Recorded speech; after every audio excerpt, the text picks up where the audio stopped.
Арал радиосу өз уктурууларын Түзободо айлампа программасы менен улантат.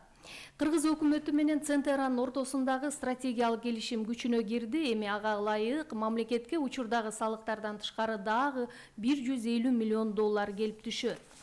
Көпчүлүктүн эсинде буга чейин Кыргыз өкмөтү Кыргызстанга 87 миллион доллар котормок. Азыркы учурда болсо Кыргыз өкмөтү анын көлөмүн бир топ эсеге жогорулаттык деп убада берип жатышат. Деги эле ушул кумтөр келишиминин пайда зыяны канчалык? Бул жагдайга биз бүгүнкү программабыздын алкагында токтололу деп турабыз. Айтмакчы, кечээ жогорку кеңештин тармактык 2 комитети бул маселени карап, Кыргыз өкмөтүнүн тиешелүү өкүлдөрүн чакырып, аларга өз суроолорун узатышты. Азыр мен студиябызга келген меймандар менен тааныштырып өтөйүн. Жогорку кеңештин депутаты, агрардык саясат, суу ресурстары, экология жана регионалдык өнүктүрүү боюнча комитетинин мүчөсү Абылкайыр Узакбаев. Саламатсызбы? Ошондой эле биздин студиябызга жогорку кеңештин дагы бир депутаты келип кошулмак эле, бирок акыркы мүнөттө келбей тургандыгын билдирди. Кыргыз алтын ишканасынын жетекчиси Алмаз Алимбеков мырза дагы бүгүн келмек эле, бирок акыркы мүнөттө ал дагы баш тартып жатат. Айтмакчы, Алмаз Алимбеков кечээ депутаттардын бир топ сын пикирине кабылды эле, мүмкүн ал дагы жүйө болгон чыгар. Ошондой эле бүгүн биздин студиябызга азыр эколог Динара Кутманова айым келип кошулмакчы. Биз түз эфирдеги маекке өтө берели. Мен угармандардын эсине салып өтөм. 68 06 06 студиянын номери, 0312 кодун терип суроо пикирлерди билдирсеңиздер болот. Ошондой эле WhatsApp номерибизге дагы суроолорду жөнөтүңүздөр. Анда тоо теринен баштайлы. Абылкайыр мырза, мына ошентип кечээ кеңири талкууга алынды. Азыр коомчулукта ушул кумтөр келишиминин чыны менен эле эми бизге пайдасы барбы, жокпу деген маселе талкуу жаратып атпайбы? Айтыңызчы, негизи премьер-министр Мухамбеткалый Абылгазиев Исаковдун тушундагы кол коюлган келишим Кыргызстандын кызыкчылыгына жол берген эмес, каршы болгон деген жүйөнү келтирип атышат. Сиздин оюңуз боюнча мындай пайдасы көбүрөөк бекен бул келишимдин? Азыр же дагы бир кемчиликтерин көрүп турасызбы? Рахмат, саламатсыздарбы? Биринчиден студияга чакырганыңыздар үчүн ыраазычылык билдирем, албетте. Сиздин сурооңузга жооп берүүдөн алдында бир кумтөрдүн бир тарыхына бир аз кайрыла кетсек дейм да. Кумтөр өзүңүздөр билесиздер, ушу Жети Өгүз районунун алыскы сырт өрөөндөрүндө жайгашкан. Советтер Союзунун убагында эле 78-жылдары бул иликтенип башталып, 89-жылы токтогон. Негизги себеби бул ошол өндүрүштү алып кетиш үчүн деген ошол убакта абдан чоң каражат талап кылгандыктан бул токтолуп калган да. Кийинки жылдары ушул биз эгемендүүлүк мамлекет болгон убактардан баштап кайрадан бул иш жанданып, Камека корпорациясы буга кызыктар болуп келип, анан өзүңүздөр билесиздер, мунун өзүнчө бул тарыхы бар. Келишим түзүлүп ошол иштеп баштаганда 98-жылы 20-майда өзүңүздөр билесиздер, Цианит менен авария болуп Башкон суусунда. Ошондон кийин бул проект бул коомчулуктун абдан көңүлүндө калып, ошондон бери бул иштеп жатат да. Ал эми акыркы мына кол коюлган келишим боюнча биз айта кетсек, бул албетте финансылык жагына калганда мунун көп жакшы жактары бар. Себеби бизге түшчү каражат 2 эсе көбөйдү деп айтсак болот да. Бул келишимдин негизги себеби 2 фонд түзүлдү. Биринчи фонд жаратылышты өнүктүрүү фонду, экинчи региондорду өнүктүрүү социалдык өнүктүрүү боюнча фонд түзүлдү да. Бул 2 фонд ушул түшкөн каражаттарды өз алдынча иш алып барат деп. Уланталык, анда Абылкайыр мырза уланта бериңиз оюңузду. Негизги бул келишимдин чыгышынын негизги максаты бул өзүңүздөр билесиздер, экологиялык чыгымдар боюнча атайын чечимдер кабыл алынган, соттун чечими бар болчу. Ошол чечимдин негизинде эки тарап дагы мындан аркада соттошуулар болбош үчүн ошо алдын алып келишимге келип, ынтымак келишимде деп айтсак болот да. Ынтымак келишимде келип, ушундай келишим кабыл алынды. Өзүңүздөр билесиздер, Сапар Исаков өкмөттү башкарып турган убакта дагы ушундай келишим болгон. Келишим болуп, ошол убактардагы коомчулуктан да, жогорку кеңештен да сын пикирлер айтылган.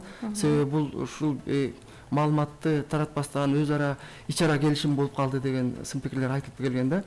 Ошого карабастан келишим кол коюлуп, күчүнө кирип баштаган. Анан тилекке каршы өзүңүздөр билесиздер, кайра өзгөрүүлөр болду биздин өкмөттө. Кийинки өкмөт дагы бул келишимди улам бир айга жылдырып, анан сентябрь айында бул сот каралат деген убактарда алдын алып, анан ушул стратегиялык келишим кабыл алынды.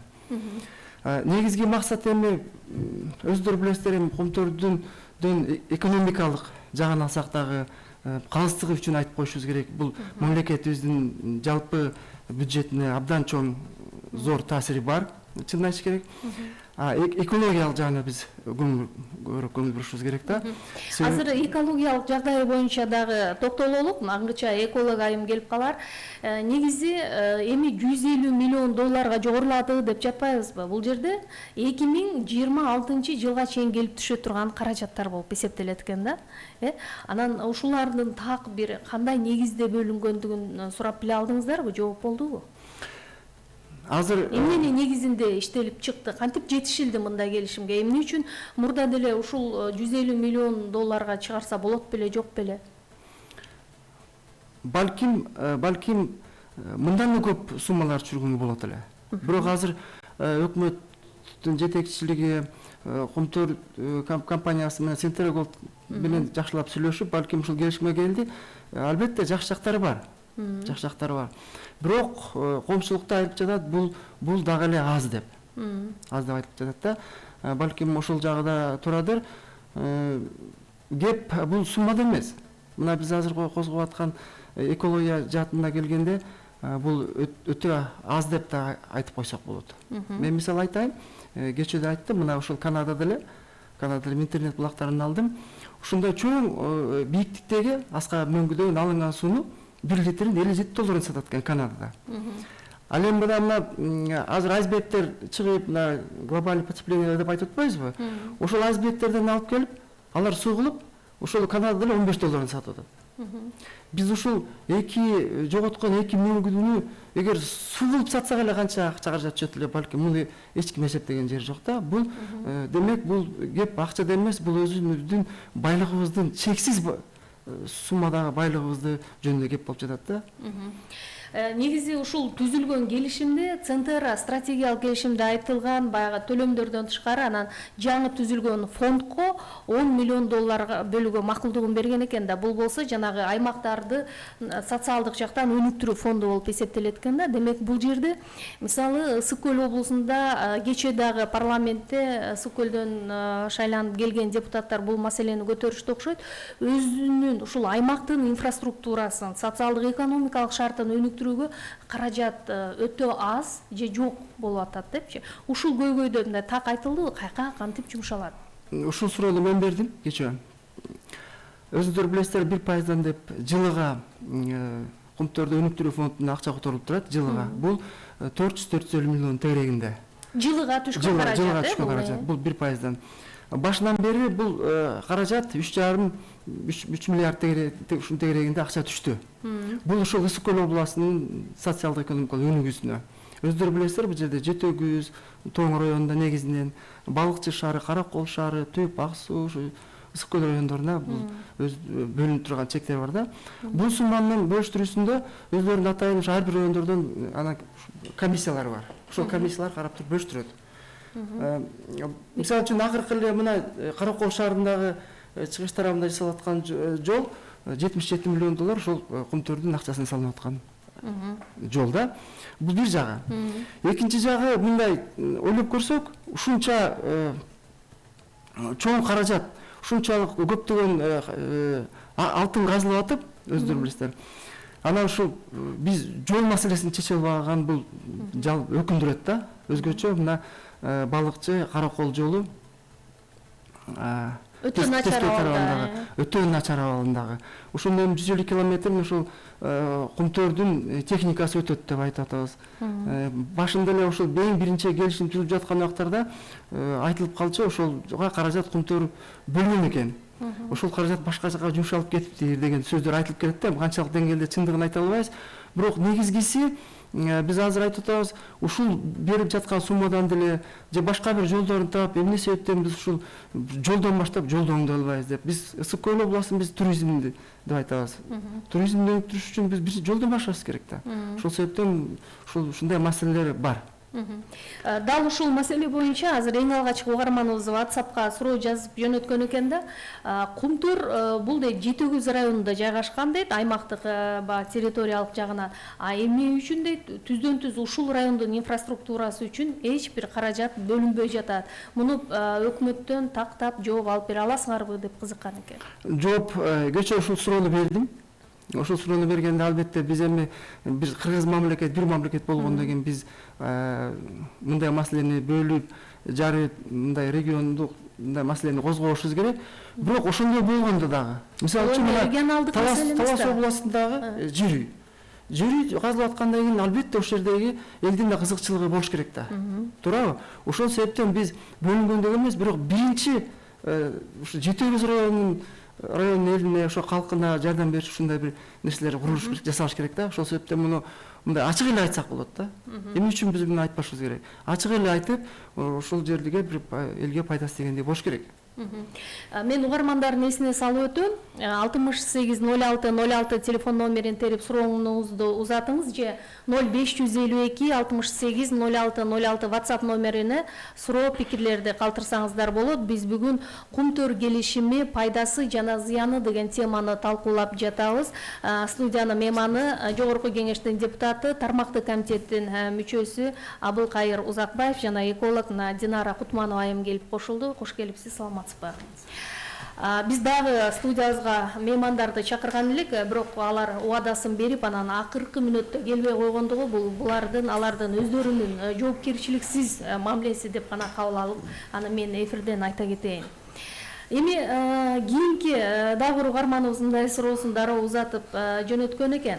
Фонд эле дейсиңер дейт. Бирок ошол фондко келип аткан каражат, анын жумшалышын ким көзөмөлдүккө алышы керек деген маселени кызыгып атышат да. Абылкайыр мырза. Рахмат. Мен жогоруда айтып кеттим, суммасын бул жакшы эле акча каражатты чындыгында. Бирок өкүнүчтүүсү чындыгында ошондой суроо берилгенде биз дароо эле ушул жумуштар жасалды деп көзгө көрсөткөндөй бир нерсени биз айта албай калып жатабыз да. Эмне себептен? Себеби бул акча каражаттары дээрлик бардыгы ушул убактарга чейин бул социалдык жумуштарга жумшалган. Бул социалдык объектилер, көчөлөр, жол оңдоо, больницаларды, мектептер курулду. Чындыгында каражаттар бул жумшалып атканын атайын контролдогон комиссия бар. Бирок ошол максаттуу жумшалды деген ойдосуз, анда бир сөз менен айтканда.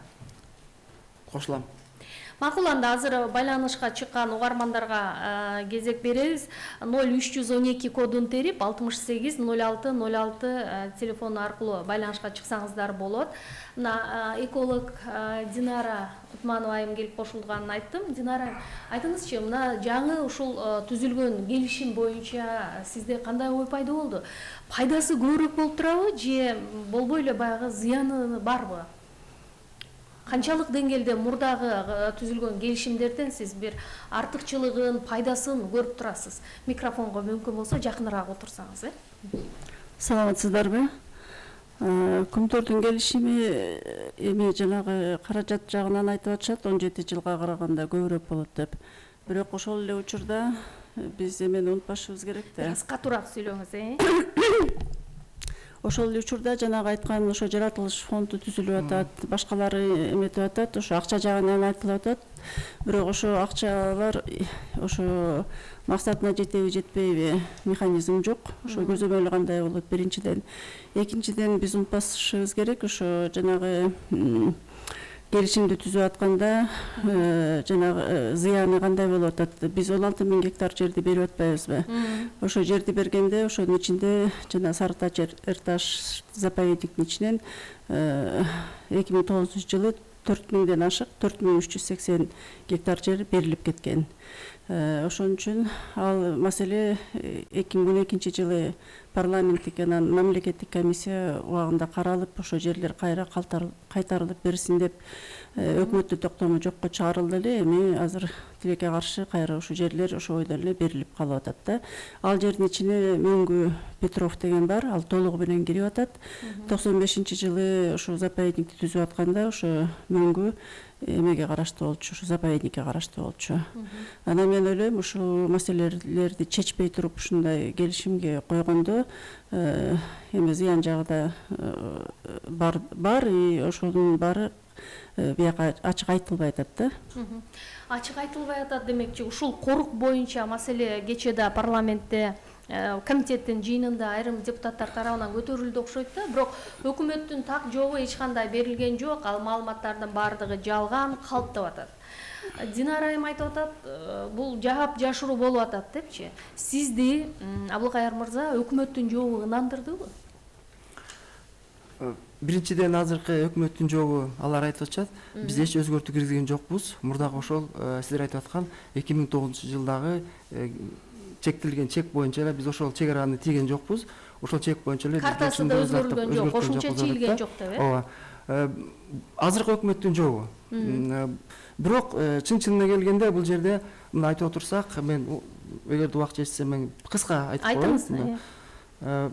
Бул жер эми өзүңөр билесиздер, 94-жылы 10.700 гектар жер менен контурга берилген. 15 жылга. 15 жыл мөөнөт өттү. 2009-жылы кайра бул жерге баягы узартыш үчүн анда биринчи Апаз Жумагуловдун өкмөтү болсо, кийин Данияр Сөнтүн убагында, өкмөт убагында 2009-жылы бул келишим кайра узартылган. Азыркы айтып аткан 4300 гектар жердин мындай сиз айтып аткан жагы бир туура жагы бар да. Эмне себептен?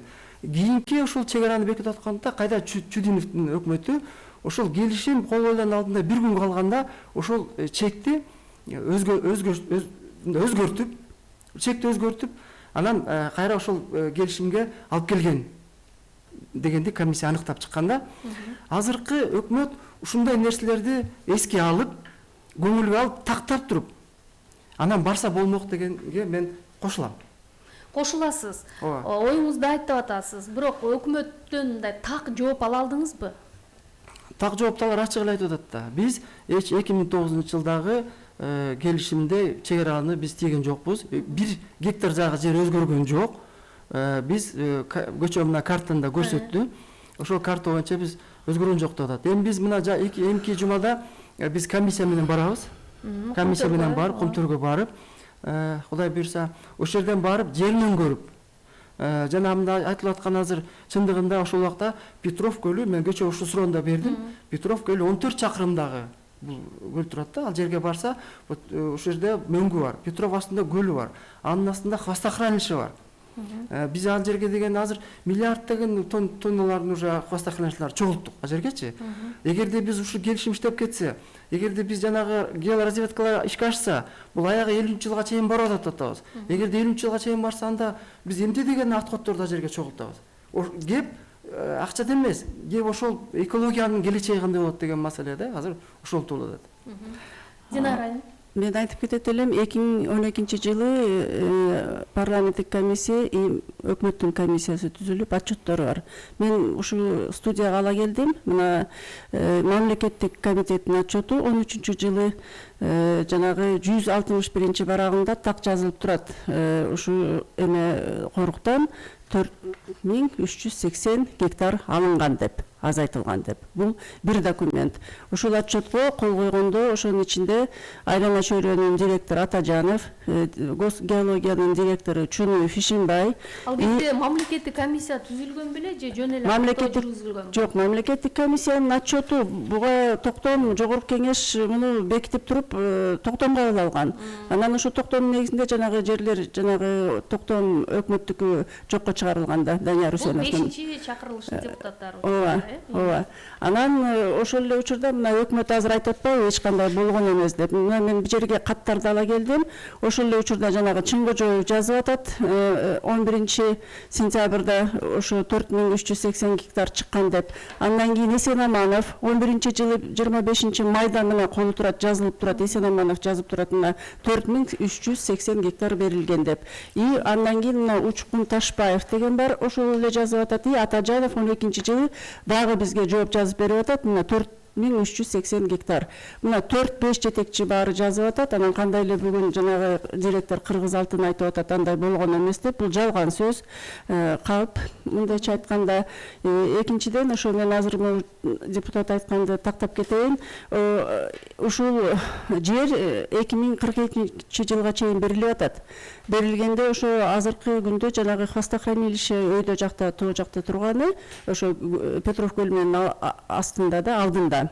Петров көлмөсү өйдөрөөк да, хвостохранилище ылдыйраак. Ошол хвостохранилище башында күнтөр иштеп баштаганда 43 миллион кубка эле чектелген. Экинчи класс опасность деп коет. Андан кийин уже эки эсе көбөйүп кетти, аяка төгүлгөн таштандыларчы.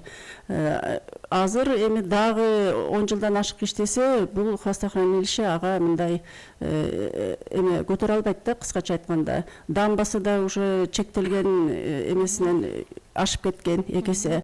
Анан 12-жылы ошо комиссия убагында биз ошо бул маселени көтөрүп, жанагы Амик деген американский компания келип, эме жазып берген, жаңы хвостохранилище курулсун, анан ошо кайсы жерге курулат деп такталсын деп, ошол бир нече эмелерди жазып, биз да жазып бергенбиз. Ушул мына 12-жылдан бери 7 жыл өттү. Бир да мындай ошо коопсуздукка, экологиялык коопсуздукка байланыштуу маселелер чечилген жок. Хвостохранилище курулган жок. Анан жанагы мөңгүлөрдүн үстүнө 1,5 миллиарддан ашык таштандылар төгүлгөн. Алар жылып келип, өзүңөр билесиңер, кайсы жылы 13 жылы го дейм. Ошо жанагы бүт фабриканын жанагы эмелерин талкалап кеткен. Эми ошондой коркунучтуу экологиялык жактан абдан көп маселелер чечилбей каралбай жатат да, кыскача. Уланталы биз программабызды угармандардын эсине салып өтөлү. Кумтөр келишими, анын пайда зыяны жөнүндө сүйлөшүп жатабыз. Суроо болсо 680606 телефон номерин териңиз же биздин WhatsApp номерибизге жөнөтүңүз 0552 68 0606. Ошондой эле биздин социалдык түйүндөгү баракчаларыбыз аркылуу дагы көрүп, угуп, ал жака өзүңүздүн оюңузду дагы жазып калтырсаңыз болот. Угарман кайрылып атат да, бизди Сары Чат Эр Таш экологиялык коругу боюнча абдан кайгырып угуп жатабыз. Ушул боюнча дагы ынанымдуу жооп берилбей атат. Корук 2 бөлүктөн турат дешти эле, өзгөчө кайтарууга алынган деген, ошол статусу бүгүн барбы, сакталып калганбы деген. Корукта статус эч качан өзгөргөн эмес, статусу болуш керек. Ал жерде өзүңүздөр билесиздер, эчкитек, аркар булжалар, анан эми мына акыркы убактарда ушул жерден илбистерди көрүп атабыз. Бул чындыгын айтканда, бул корук сакталыш керек. Негизинен. Биз мына ушундай сиз берип аткан суроолорго мен ойлойм, ушул биз комиссия менен барганда ушул чекит койгонго аракет кылабыз. Эми бул жерде ошо айтып атпайбы, 2 зонасы бар, буферная ядра дейт. Эми кандай зонасы болбосо да, ошо корук толугу менен өзгөчө кайтарууга алынган объект болуп эсептелет да. А жерде эч кандай жанагындай разведка болобу, жанагындай разработка деп коет. Ошондой иштер такыр болбош керек, жүрбөш керек да. Ошон үчүн ошо границаны 2009-жылы кандай өзгөрүп эметсе, эң башынан карап 95-жылдан бери кайра ошо эмесини алып келиш керек да. Анткени ал жерде айтып атпаймынбы, ошо миграционный коридор деп коет, жанагы Элбирстин жолдору ошо жерде өткөн, анан жанагынтип ишке берип койсо, ал жерде эми тяжелая техника деп коет да, экскаватор баары жүрөт, эметет. Ал бул жана элбирстерди, эмелерди, кулжаларды чочутат да, алар качып кетет. Качып кеткенден кийин алар уже келбейт экинчи аяка.